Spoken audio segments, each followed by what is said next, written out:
right, welcome back Nep Lab. Today we're going to be doing ECG labs at rest and then heart sounds. So we have our fantastic model Nicole back again by popular demand, and we're just going to walk through setup today. Going into the lab, we're going to go to settings, scroll down to human heart, and then over to ECG circulation. Directions should pop up here, really making sure that the setup looks just the same as the photos. As the previous weeks we've done this. So we have a couple different leads today to attach.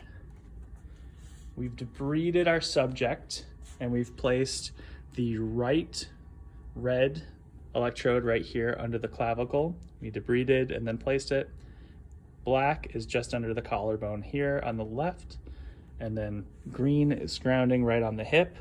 Alternate options are to put the electrodes on the right and left wrists, and then we have the plethysmograph on her middle finger right against the fingerprint. So proper setup of our subject is they're going to have their feet flat on the ground. Hands can just rest on their legs, sitting up, situated, and we're just going to have them rest here for a couple minutes, and we're going to go ahead and record for ECG by clicking record. Also noting that we've got a couple important things here. We've got double cursors, double display time, creating marks. We're going to mark a lot today, so make sure that we use this function when we're going through the ECG. So unfortunately in today's tutorial we don't have any electrodes available to us. They are locked away in a cabinet, and we are here on Halloween. That's why we're both wearing black.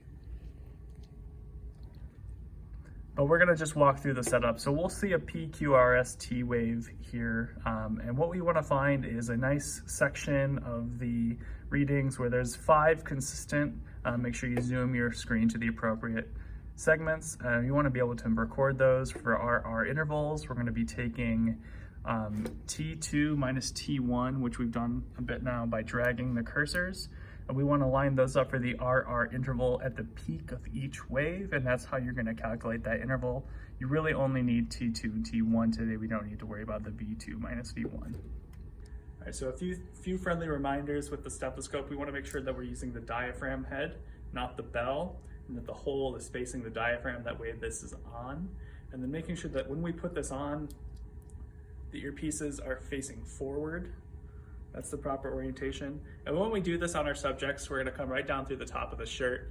We're gonna look for that best placement to hear a good heart sound. A couple of the stethoscopes are higher quality, lower quality. We even have a digital stethoscope in case you are hard of hearing. And really situate that to where it's around the heart and hopefully between 2 ribs is gonna be the best sound placement.